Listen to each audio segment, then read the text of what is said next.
Annyeonghaseyo, Yorobun, and thank you for staying on Cocat TV. I'm Cathy, and today we'll be talking about the Korean culture. Et qu'est-ce qu'on va parler en particulier sur la culture coréenne? On va parler de la politesse et du respect dans la culture coréenne. Pour la petite histoire, il y a quelques années, j'étais en Corée du Sud.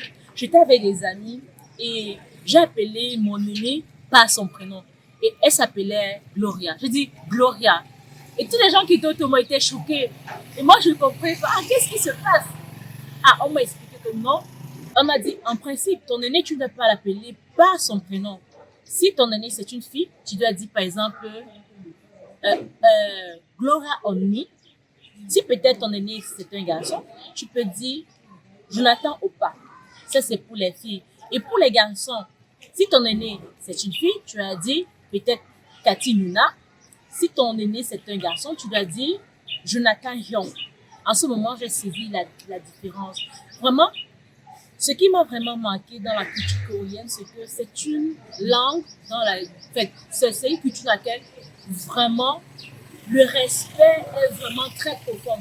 Et vraiment, ce respect se manifeste dans le langage, la manière avec laquelle on interagit avec des personnes de différentes tranches d'âge. Vraiment, ça se manifeste dans notre manière de parler.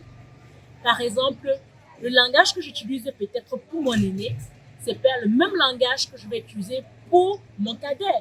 Par exemple, je vais utiliser le mal pour mon aîné, alors que le panmal, je peux l'utiliser pour mon cadet.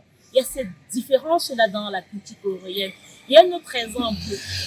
Que ce soit une personne qui soit parentée avec toi ou pas, n'est-ce pas? Peut-être tu vas au marché.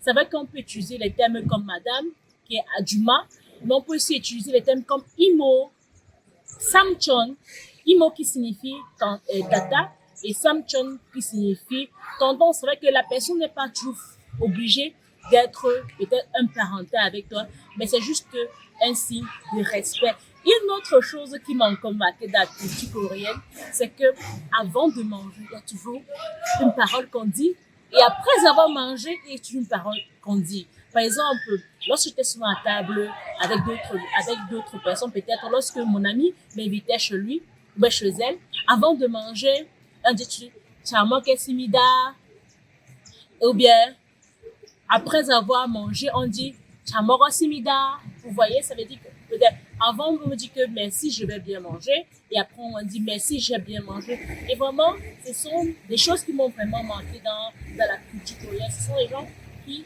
expriment beaucoup la politesse et le respect dans le langage. Et j'ai remarqué qu'il existe une très grande similitude dans notre manière de saluer.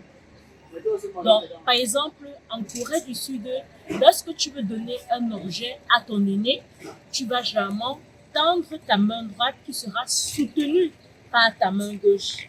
Quand tu donnes un objet, lorsque tu veux recevoir un objet, lorsque tu veux également saluer quelqu'un de plus âgé. Et c'est ce que nous faisons ici également dans notre culture coréenne, dans notre culture camerounaise.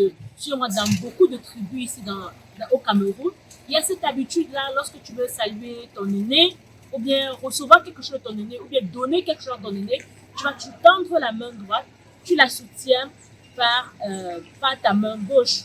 Donc, c'est aussi vraiment quelque chose qui m'a plu. Donc, pendant que j'ai passé le temps en Corée du Sud, vraiment, je retrouvais également cette similitude-là de ma culture camerounaise. Et c'est tout pour aujourd'hui. Restez coachés sur Cocat TV. À nous revoir très bientôt. Bye!